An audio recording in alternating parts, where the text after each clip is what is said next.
A suitcase that's way too big. Tourist spots packed with people. Getting lost in Shinjuku Station. Your phone battery dies. Hi, I'm Yohei. We have guided over 1,000 travelers, and we noticed that many visitors make the exact same mistakes. And most people don't realize until they are already here. In this video, we will show you 10 common mistakes travelers make in Japan. And more importantly, how to avoid them so you can save time, avoid unnecessary stress, and make the most of your trip. So, let's get started! When you are traveling to Japan, you want to visit a famous place like Asakusa, Shibuya, Fushiminari, Arashiyama, and Mount Fuji. They are all amazing, but one thing that surprises every traveler is how crowded they are. That's why we recommend mixing tourist popular place with local neighborhoods. If you are visiting Tokyo, some of our favorite areas are Yanaka and Kiyosumi Shirakawa on the east side, or Nakano and Kichijoji on the west side. They are much less crowded, and you will get to experience a different side of Tokyo.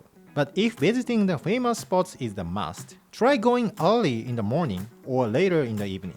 The difference in crowds can be huge. Japan's most popular attractions often can be much more busier than you expect. Keep in mind, and your trip will be much more enjoyable.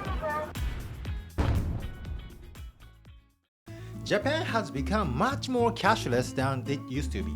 At convenience stores and most chain restaurants, you can usually pay with a credit card or your phone. But we still recommend carrying some cash. Many local shops, small restaurants, temples, and shrines are still cash only. Another thing you don't know is that IC cards, like Suica, sometimes require cash if you want to buy a physical card. If you have an iPhone, you can simply add Suica to your Apple Wallet and top it up digitally. You don't need to carry a lot of cash, but having around 10,000 to 20,000 yen with you when you first arrive can save you from a lot of hassle.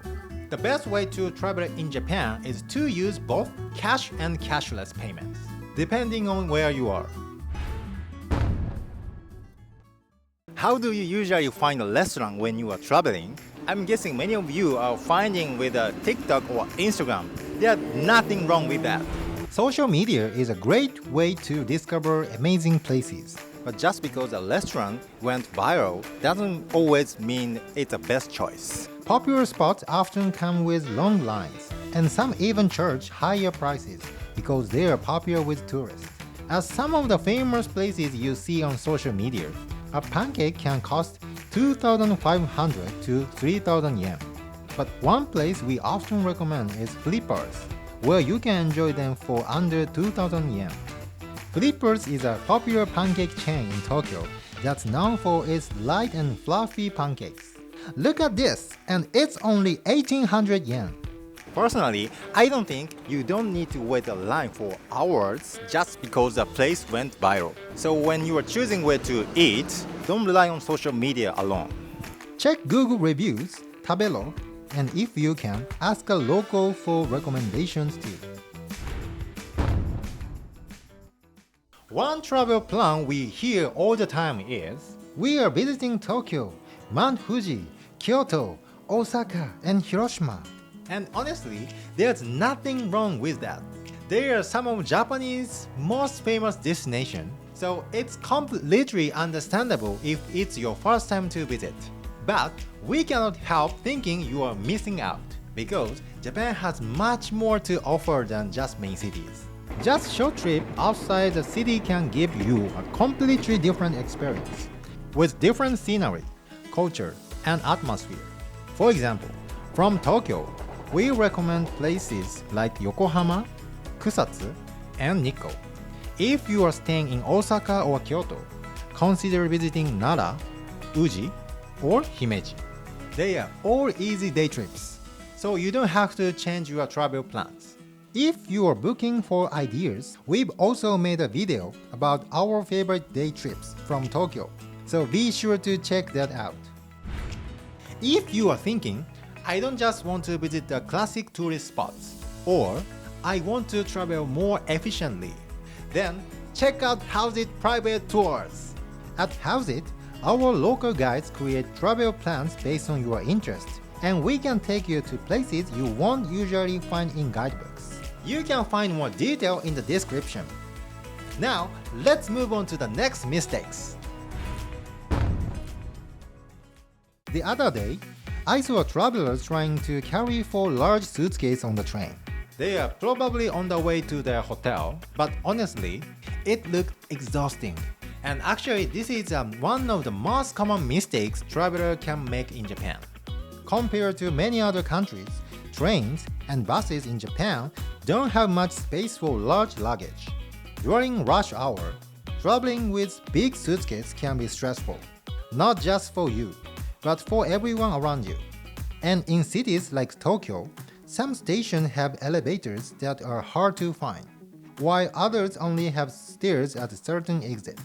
That's why we recommend using a luggage delivery service whenever you are traveling between cities. The 3 main companies are Yamato, Sagawa, and Japan Post. They can deliver your luggage from one hotel to the next, sometimes even on the same day, depending on the location. It makes traveling so much easier. And if you are coming from the airport, try taking an airport limousine bus or an express train whenever possible. That way, you can avoid dragging your luggage through crowded local trains and buses. So, did you know the Shinjuku station is known as one of the busiest stations in the world? Once you actually go there, you will understand. It feels like a maze. And this is not just Shinjuku. Major stations like Tokyo, Shibuya, Kyoto, and Shin Osaka are much bigger than many travelers expect.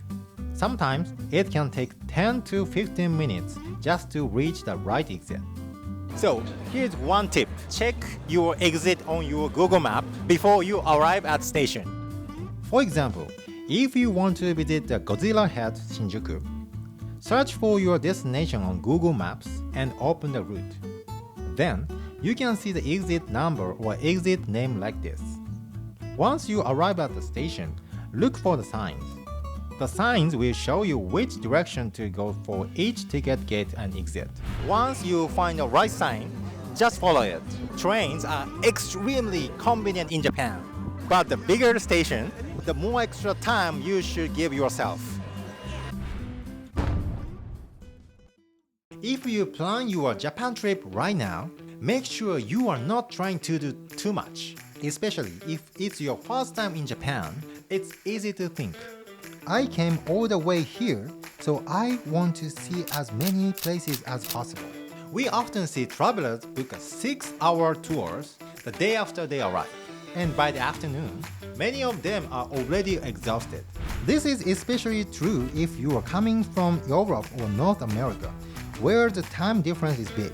You might wake up early in the morning, but suddenly feel completely drained in the afternoon. That's why we recommend keeping your schedule light on the day after you arrive. Personally, I think it's perfect to finish sightseeing around 1 or 2 p.m., then go back to your hotel or relax at a cafe. When traveling in Japan, it's not about how many places you can visit. It's about how comfortably you can enjoy them. So don't try to make a perfect schedule from the beginning. How many steps do you think you will walk each day in Japan? One full day tour, we usually end up walking around 15,000 to 20,000 steps. In cities like Tokyo and Kyoto, you can easily walk that much just by exploring the city and getting around train stations. One thing many people don't expect is how quickly their feet start to hurt. So make sure to bring comfortable pair of walking shoes. Personally, I recommend well-cushioned sneakers like OM. And after a long day walking, don't just head back to your hotel. Try a foot bath or stop by a drugstore and pick up some foot care products. For example, Kyusoku Jikan and Megurism steam foot sheets are both popular with travelers. Trust us, you will probably walk much more than you expect in Japan. Your feet might get tired before your body does, so make sure they are ready for the trip. So, if you are traveling in Japan, you will use your phone more than usual. You will use Google Maps, train route apps, translation apps. And when you are searching for restaurants, taking photos, and recording videos, your battery can drain very fast. Definitely, I recommend to bringing your portable charger. But if you forget to bring, don't worry. Japan has a portable charger rental service. It's called Charge Spot. You can find it in many places like stations, convenience stores, and shopping malls. Let's try using it. First, open the app and search for the charge spot nearby. Then, you will see locations where batteries are available like this. Choose a spot where you want to rent one. Once you tap the rental button, the portable charger will come out like this. When you are done, open the app again and look for return location.